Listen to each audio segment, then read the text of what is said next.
नमस्कार साथियों। इस बार एसएससी जीडी 2025 में सिलेक्शन लेकर अपने माता पिता का नाम रोशन करना है और पूरी शिद्दत के साथ इस प्रैक्टिस सेट को देना है। ये आपके लिए बहुत उपयोगी साबित रहने वाला है। आपकी परीक्षा से पहले क्लास को स्टार्ट करते हैं। हमने आपके सामने 20 जीके जीएस और 20 प्रश्न हिंदी के रखे हैं। चलिए क्लास स्टार्ट करते हैं। पहला प्रश्न आपके सामने कि वर्तमान में सामाजिक न्याय और आधिकारिकता मंत्री कौन है। Option A Dharmendra Pradhan, Nirmala Sitharaman, F Jaishankar, doctor Virendra Kumar. दोस्तों, वर्तमान में सामाजिक न्याय और आधिकारिकता मंत्री कौन है, उनका नाम है डॉक्टर वीरेंद्र कुमार, इसका सही जवाब। चलिए आगे बढ़ते हैं अगले प्रश्न की ओर। नेक्स्ट प्रश्न आपके सामने। अगला प्रश्न कि विश्व का सबसे बड़ा द्वीप समूह कौन सा है। ऑप्शन ए इंडोनेशिया, अंडमान, स्कॉटलैंड, अन्य। तो आप जानते हैं वर्ल्ड का सबसे बड़ा द्वीप समूह हमारा कौन सा है, इंडोनेशिया। इंडोनेशिया में विश्व के सबसे अधिक द्वीप यहीं पर हैं, ये आप जानती होंगे। चलिए आगे बढ़ते हैं अगले प्रश्न की ओर। नेक्स्ट, विश्व में मोटे अनाज का सबसे बड़ा उत्पादक देश कौन सा है। ऑप्शन ए गुयाना, ब्राज़ील, भारत, इनमें से कोई नहीं। तो वर्ल्ड का सबसे अधिक मोटे अनाज का उत्पादन करने वाला देश कौन सा सर, उसका नाम भारत। भारत पूरी दुनिया में सबसे अधिक मोटे अनाज का उत्पादन करने वाला देश है। चलिए आगे बढ़ते हैं अगले प्रश्न की ओर। नेक्स्ट, कि पृथ्वी के केंद्र से गुजरने वाला अक्षांश कौन सा है। ऑप्शन ए समांतर रेखा, उष्णकटिबंधीय रेखा, भूमध्य रेखा, इनमें से कोई नहीं। तो आप जानते हैं विश्व के मध्य में से निकलती है भूमध्य रेखा, जिसे हम इक्वेटर भी कहते हैं, और उसका दूसरा नाम विषुवत रेखा है। चलिए आगे बढ़ते हैं अगले प्रश्न की ओर। अगला प्रश्न आपके सामने कि स्वतंत्र भारत के पहले उप प्रधानमंत्री के रूप में किसने कार्य किया।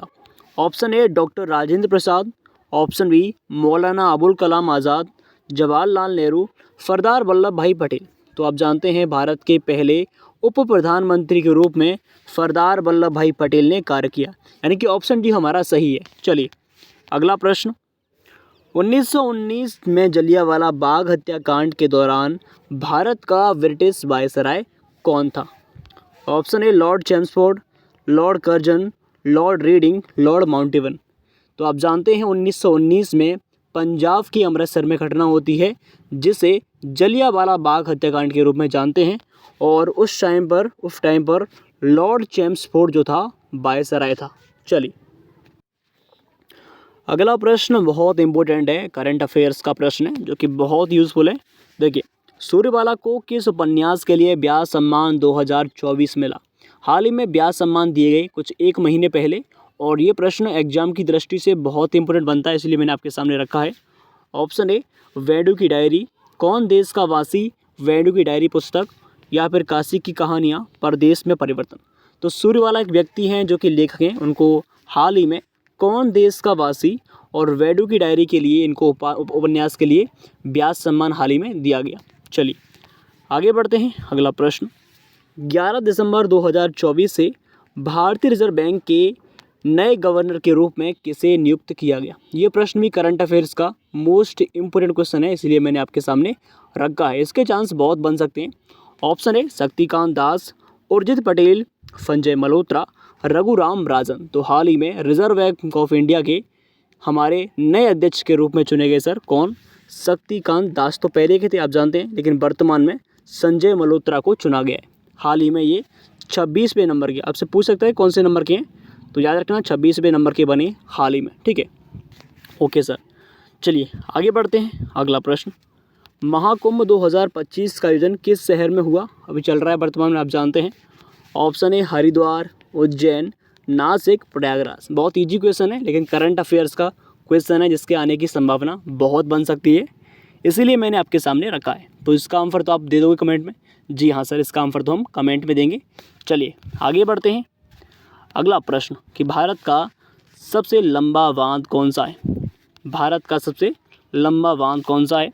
भाखड़ा बांध, इंदिरा सागर बांध, हीराकुंड बांध, नागार्जुन सागर बांध। तो दोस्तों हाल ही में आप जानते हैं हीराकुंड बांध जो है ये पूरे विश्व का सबसे बड़ा बांध है, जो किस राज्य में सर?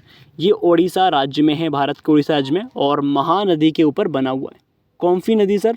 महानदी के ऊपर विश्व का सबसे लंबा बांध हीराकुंड बांध बना हुआ है। चलिए आगे बढ़ते हैं। अगला प्रश्न आपके सामने, निम्नलिखित में से कौन सा शास्त्रीय नृत्य है? ऑप्शन ए कलारी पट्टू, छठ पूजा, भवाई, कथकली। तो कौन सा इनमें से क्लासिकल डांस है? देखिए ध्यान से समझना है पहले। आप जानते हैं इनमें से हमारा सही जवाब कथकली। कथकली जो है केरल का हमारा क्लासिकल डांस है, यानी कि शास्त्रीय नृत्य है केरल का, ये तो आप जानते हैं। बाकी 3 ऑप्शन का भी यहाँ पर हम देख लेते हैं कि कलारी पट्टू, आप याद रखना ये कलारी पट्टू केरल का मार्शल आर्ट है। क्या सर? केरल का मार्शल आर्ट क्या है? कलारी पट्टू, ये बात आपको याद रखनी है। और दूसरा ऑप्शन हमारा छठ पूजा। छठ पूजा जो है सर ये कहाँ का? ये हमारा बिहार का। छठ पूजा बिहार का एक अद्वितीय त्यौहार है, इसको भी आपको याद रखना है। छठ पूजा कहाँ का सर? बिहार का। अगर आपसे गलती से पूछ ले कि दुर्गा पूजा, दोनों में कन्फ्यूजन नहीं करनी है सर। दुर्गा पूजा पश्चिम बंगाल का है और छठ पूजा बिहार का है। चलिए बात करें भवाई। भवाई जो है सर राजस्थान का एक फोक डांस है, यानी कि लोक नृत्य है भवाई राजस्थान का, ये आपको याद रखना है। अगर आपसे ये पूछ रहा है सर कि भवई, भवई पूछे सर, तो भवई कहाँ का? ये भवई हमारा, याद रखना आप सभी को, भवई हमारे गुजरात का है। अगर भवाई बात करें तो कहाँ का सर? ये हमारा राजस्थान का और भवई गुजरात का। चलिए आशा है कि ये आपका डाउट्स क्लियर होगा। चलिए, किस नदी को बंगाल का शोक कहा जाता है? नर्मदा नदी, दामोदर नदी, कोसी नदी, तापी नदी। तो बंगाल का शोक कहते हैं सर हम किसको? याद रखना, इंपॉर्टेंट प्रश्न आपके सामने है। बंगाल का शोक हमारा दामोदर नदी।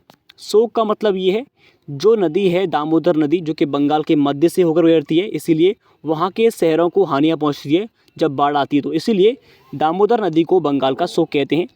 वैसे ही आपसे पूछ सकता है कि बिहार का शोक किसे कहते हैं सर? तो याद रखना, बिहार का शोक पूछे तो उसका नाम हमारा कोसी नदी। बिहार का शोक क्या है सर? कोसी नदी, यानी कि बिहार के मध्य से गुजरती है कोसी नदी, इसीलिए वहाँ पर ये हानि पहुँचाती है। आशा है कि यहाँ तक आपके सारे डाउट्स क्लियर होंगे। चलिए अगला प्रश्न, कि निम्न में से मानव के पैर की हड्डी नहीं है, यानी कि आपके पास 4 ऑप्शन है, उनमें से आपको बताना है कि इनमें से कौन सी हड्डी जो है मानव के शरीर की नहीं है। ह्यूमरस हड्डी, फ्यूमुला हड्डी, टिबिया हड्डी या फिर फीमर हड्डी। ये आप जानते हैं फीमर जो है मानव शरीर की सबसे बड़ी हड्डी होती है, जो कि मनुष्य के जांघ में पाई जाती है, जिसको आप देख पा रहे हैं यहाँ पर जो रेड कलर की हड्डी है इसे हम फीमर कहते हैं। ठीक है, बात करें सर टिबिया। देखिए जो टिबिया हड्डी है इसे आप देख सकते हैं यहाँ पर, जो येलो कलर की हड्डी है ये भी हमारी टिबिया है, जो कि हमारे कहाँ पर जो हमारी टांग में होती है। बात करें फिबुला, फिबुला हड्डी जो भी हमारी सर आप देख पाएंगे यहाँ पे, जो हमारी ग्रीन कलर की है, हरे रंग की हड्डी है, उसे हम कहते हैं फिबुला। लेकिन जो हमारी ह्यूमरस हड्डी है वो इसमें नहीं पाई जाती, यानी कि हमारा ऑप्शन ए करेक्ट है। चलिए आगे बढ़ते हैं। अगला प्रश्न नेक्स्ट, निम्न में से कौन सा संवैधानिक निकाय नहीं है? वित्त आयोग, नीति आयोग, राष्ट्रीय जनजातीय आयोग, चुनाव आयोग। देखिए आप जानते हैं वित्त आयोग, जिसे हम फाइनेंशियल कमीशन कहते हैं, जो कि जिसका हमारा उल्लेख भारत के संविधान के आर्टिकल 270 में है, यानी कि पहला ऑप्शन तो हमारा गलत नहीं होगा। ठीक है, बात करें नीति आयोग की, इसका कोई उल्लेख संविधान में नहीं है। बाकी का चुनाव आयोग, इलेक्शन कमीशन का भी आर्टिकल 324 में उल्लेख है, और जनजातीय आयोग का भी उल्लेख है भारत के संविधान में। लेकिन हमारा जो नीति आयोग है ना, इसका उल्लेख भारत के संविधान में नहीं है, आप जानते हैं। और नीति आयोग जो है इसका स्थापना हमारी 1 जनवरी 2015 को होती है। इससे पहले इसको हम योजना आयोग के नाम से जानते थे, और प्रधानमंत्री मोदी ने इसका नाम बदलकर नीति आयोग किया था। चलिए आगे बढ़ते हैं। अगला प्रश्न आपके सामने, स्वराज मेरा जन्मसिद्ध अधिकार है और ये किसने कहा था? और मैं उसे लेकर रहूँगा। स्वराज मेरा जन्मसिद्ध अधिकार है और उसे मैं प्राप्त करके रहूँगा, ये किसने कहा था? Option A Rabindranath Tagore, Lokmanya Tilak, Lala Lajpat Rai, Mahatma Gandhi. तो स्वराज मेरा जन्मसिद्ध अधिकार है और मैं इसे लेकर ही रहूँगा, ये कहा था लोकमान्य बाल गंगाधर तिलक ने कहा था। सर ये किसने कहा था? लोकमान्य बाल गंगाधर तिलक। ऑप्शन भी हमारा करेक्ट है यहाँ पर। चलिए आगे बढ़ते हैं साथियों। अगला प्रश्न, कि भारत के संविधान के भाग 4 है, जिसे आर्टिकल 51A कहते हैं, उसमें मौलिक कर्तव्यों को निर्धारित किया गया है। ऑप्शन ए 9 कर्तव्य हैं, 11 कर्तव्य, 10 कर्तव्य, 12। तो आप जानते हैं आर्टिकल 11A में हमारे टोटल हमारे 11 कर्तव्य हैं, हमारे भारत के संविधान के भाग 4A में, और जो हम आर्टिकल 51A में आता है। ठीक है, चलिए आगे बढ़ते हैं। अब यहाँ से हमारे हिंदी के प्रश्न स्टार्ट होने वाले हैं, तो ध्यान से हिंदी का प्रैक्टिस सेट भी आपको लगाना है। और अंत में जब ये वीडियो समाप्त होगी तो आपको अपना स्कोर कमेंट में बताना होगा मुझे। चलिए, आपको पहला ऑप्शन कि सही वर्तनी वाले शब्द का चयन कीजिए। जैसे कि मंतव्य लिखा है तो मनतव्य, मंतव्य, मंतव्य। यहाँ पर मंतव्य शब्द को आपको सही बताना है, इनमें से कौन सा करेक्ट है। तो यहाँ पर आप देख पाएंगे सी ऑप्शन हमारा मंतव्य जो लिखा है वो एकदम करेक्ट लिखा है। चलिए अब बात करते हैं अगले प्रश्न की। उस विकल्प का चयन कीजिए जो निम्न महावरों का अर्थ व्यक्त करता है। जैसे कि लंगोटी में फाग खेलना, लकड़ी को तैयार करना लड़की को, काम खराब कर देना, दरिद्रता में आनंद लूटना, दुख सहते जाना। तो लंगोटी में फाग खेलने का मतलब होता है इसका आंसर आप समझ सकते हैं कि क्या होने वाला है। इसका सही जवाब हमारा सी होगा, दरिद्रता में आनंद लूटना। ठीक है, चलिए आगे बढ़ते हैं। अगला प्रश्न, दिए गए वाक्यांशों के लिए एक शब्द क्या होगा। जैसे कि बरसात के 4 महीने, तो चातुर्वर्ण्य, चातुर्वेदी, चातुर्मास्य, चतुर्थी। तो बरसात के 4 महीने, इसका आंसर आपको देना है कमेंट सेक्शन में। चलिए आगे बढ़ते हैं। कूच कर जाना मुहावरे का सही अर्थ है। मैंने आपके सामने ऐसे डिफ़िकल्ट क्वेश्चन रखे हैं जिसमें आप भी कन्फ्यूजन हो जाएं। तो कूच कर आना, वापस आना, आक्रमण करना, हार मान लेना, मर जाना। तो कूच कर जाना, कूच कर जाना आप समझ पाएंगे। इसका हमारा सही जवाब हार मान कर आना। ठीक है, हार मान लेना। चलिए अगले प्रश्न की ओर बढ़ते हैं। रिक्त स्थान को भरने के लिए सबसे उपयुक्त शब्द का चयन करें। यहाँ पर इसको आपको भरना है। जैसे कि आपने मेरे ... का उत्तर नहीं दिया। जैसे कि बात का उत्तर, कविता का उत्तर, या फिर पत्र का उत्तर, या फिर चिट्ठी का। तो इनमें से तो भाई साहब बात तो इसको हम रहने देंगे कि बात हो सकता है। कविता हमारा कविता ये तो होगा नहीं, पत्र हो सकता है, या फिर चिट्ठी। तो कई बार ऐसा हमारे सामने ऑप्शन आते हैं जिसमें हमको एक से अधिक ऑप्शन दिखते हैं। तो ऐसी कंडीशन में आपको क्या करना है, हमें जो सबसे अधिक दिखता है, जिसकी चांसेस अधिक हैं, उसी को टिक करना है। कभी कभार ऑप्शन में ऐसे ऑप्शन होते हैं प्रश्न में जिसके हमको डाउट्स नज़र आते हैं। तो क्या करना है उसमें, हमें हमारी बात का, तो आपने मेरे, अब यहाँ बात तो होगा नहीं, आपने मेरे बात, आपने मेरी कविता, आपने मेरे पत्र, आपने मेरी चिट्ठी। यहाँ पर मेरी होती तो चिट्ठी होती क्योंकि ये स्त्रीलिंग होती। तो आपने मेरे पत्र, ये हमारा सही होगा, सी ऑप्शन करेक्ट होगा इसमें। चलिए दिए गए वाक्यांश के लिए एक शब्द क्या है। जैसे कि मान लीजिए जीतने की इच्छा, बहुत ईजी क्वेश्चन है। जुगुप्सा, जिगीसा, अभीप्सा, जिजीविसा। तो जीतने की इच्छा हमारी क्या कहलाएगी सर, जिगीसा कहलाएगी। ऑप्शन बी हमारा सही। चलिए सही वर्तनी वाले शब्द का चयन करना है।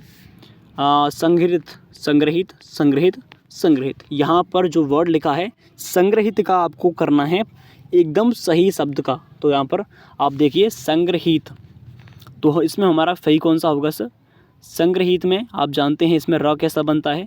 तो संग्रहित करना यानी इकट्ठा करना, इसमें हमारा ऑप्शन ए सही होगा। ठीक है, चलिए आगे बढ़ते हैं। अगला आपको एक मुहावरा दिया है, उसको आपको बताना है। जैसे कि मान लीजिए आँखें दिखाना, आँखें दिखाना, विमुख होना, होश आना, गुस्सा प्रकट करना, निगरानी करना। तो आँखें दिखाना यानी कि गुस्सा प्रकट करना, यहाँ पर सी एकदम करेक्ट आंसर होगा। चलिए दिए गए शब्द का विलोम चुनना है। अपमान का विलोम क्या है, स्वाभिमान है, सम्मान, सत्कार, अभिमान। तो अपमान करना यानी किसी का, इसका उल्टा करना है। तो क्या करना, इसका उल्टा हमारा क्या होगा सर, फत्कार करना। अपमान का फत्कार, या फिर आप बोल सकते हैं इसका उल्टा सम्मान करना भी हो सकता है। फत्कार का भी मतलब यही सेम होता है। ठीक है, चलिए दिए गए शब्द का समानार्थी शब्द क्या होगा। जैसे कि यमुना, यमुना का पर्यायवाची आप बता सकते हैं। अलकनंदा, देवनदी, कृष्णा, भागीरथी। देखिए भागीरथी हमारा गंगा का है, कृष्णा इसका होगा नहीं। ठीक है, अलकनंदा ये हमारा किसकी, गंगा का है। तो देवनदी शायद इसका हो सकता है। ठीक है, चलिए आगे बढ़ते हैं। दूसरों के लिए अपने सुखों का त्याग, वाक्यांश के लिए एक शब्द क्या होगा, आत्मसमर्पण, आदर्शवाद, आत्मार्सर्ग, आत्मघाती। तो इसका आंसर तो आपको देना है, बहुत ही डिफ़िकल्ट भी है और फंसाने वाला क्वेश्चन भी आपके सामने है। चलिए रात्रि का शुद्ध रूप निम्न में से कौन सा होगा? कि आपको यहाँ पर रात्रि वर्ड जो दिखाई दे रहा है इनमें से सही कौन सा है? रात्रि है, रात्रि, स्त्री, रात्रि। तो आप जानते हैं रात्रि इसमें से हमारा बी एकदम करेक्ट होगा। चलिए, जानने की इच्छा, इसको हम पढ़ के आ चुके हैं। यहाँ पर हमारा जिज्ञासा होगा, जानने की इच्छा। चलिए, हाथी का स्त्रीलिंग शब्द क्या है? यहाँ पे आप बता सकते हैं। हातिन, हातिनी, हातिनी, हाथनी। तो हाथी का स्त्रीलिंग सर क्या होता है? इसका हमारा हातिनी होता है, यानी कि सी एकदम करेक्ट है। चलिए आगे बढ़ते हैं। त्रिभुवन शब्द में निम्न में से कौन सा समास है? यहाँ पर त्रिभुवन का हम विसर्ग बनाएंगे, अगर इसका विच्छेद करेंगे तो तीन भवनों का समूह। तो तीन जो पहले हिस्सा आप जानते हैं, तीन जब संख्या आती है तो हमारा सब कौन सा? वो हमारा द्विग समास होता है। जब शुरुआत में संख्या आती है तो हमारा द्विग समास कहलाता है, यानी कि सी ऑप्शन करेक्ट होगा। चलिए अगला प्रश्न कि कार्य करने के बाद उसके बारे में जांच करना, एक कहावत क्या कहलाएगी? सांप निकलने पर लकीर पीटते रहना, पानी पीकर जाति पूछना, और पछताए तो होत का चिड़िया जोगी खेत, या फिर उपयुक्त सभी। तो इसका एक ही अर्थ निकलता है, पानी पीकर जाति पूछना, अर्थात कार्य करने के बाद उसके बारे में जांच करना। चलिए, पानी पानी होना मुहावरे का अर्थ क्या है? बह जाना, लज्जित होना, निर्लज्ज होना, किसी को ना सुना। तो आप जानते हैं पानी पानी होना एकदम लज्जित होना। ठीक है, अगला दम में दम आने का अर्थ क्या होगा सर? शांति मिलना, आश्चर्यचकित होना, सांप लेना, सांप लेने में कठिनाई होना, या फुर्सत ना होना। तो दम में दम आना यानी कि शांति मिलना, शांति मिलना, दम में दम आना। चलिए, बदोत्सव का आप इसमें बताना है कि बदोत्सव जो शब्द है वो किससे बनेगा? बदोत्सव से। अब बदोत्सव, बदोत्सव, बदोत्सव। तो यहाँ पर इसका सही जवाब बदोत्सव, यानी ऑप्शन भी सही है। चलिए, दिए गए वाक्यांश के लिए आपको यहाँ पर एक मूल्य निकालना है। इसके जिसका मूल्य ना लगाया जा सके उसे अमूल्य कहेंगे, बहुमूल्य, निर्मूल, सस्ता। तो उसे हम अमूल्य कहेंगे, जिसका कोई मूल्य ना तय किया जा सके। चलिए, करोड़ का विलोम शब्द क्या हुआ? करोड़ कुरूप होगा, वीर, कृतज्ञ, निष्ठुर। तो आप जानते हैं करोड़ का हमारा निष्ठुर होगा, करोड़ का विलोम निष्ठुर होगा। चलिए, विहंग का पर्यायवाची, विहंग आप जानते हैं बाण कहते हैं, सुंदर, पेड़, पक्षी। तो विहंग आप जानती होंगी, विहंग का अर्थ होता है पक्षी, तो पक्षी इसका पर्यायवाची शब्द है। चलिए, एक प्रश्न यहाँ पर आप इसको दे देना, ये हमारा जीएस का टॉप क्वेश्चन रह गया है। रासलीला या लाई हरोबा ये फेस्टिवल है कहाँ की है, किस राज्य के? तो ये मणिपुर की हैं। ठीक है जी सर, और इसका आंसर आपको दे देना है कमेंट में। चलिए, ये दो प्रश्न आपको छोड़ता हूँ मैं, जिनका आंसर आपको देना है कमेंट में। ठीक है, और आज की ये क्लास कैसी लगी, और अंत में आपको अपना स्कोर ज़रूर शेयर करना है कि आपका लास्ट में कितना स्कोर बचा है।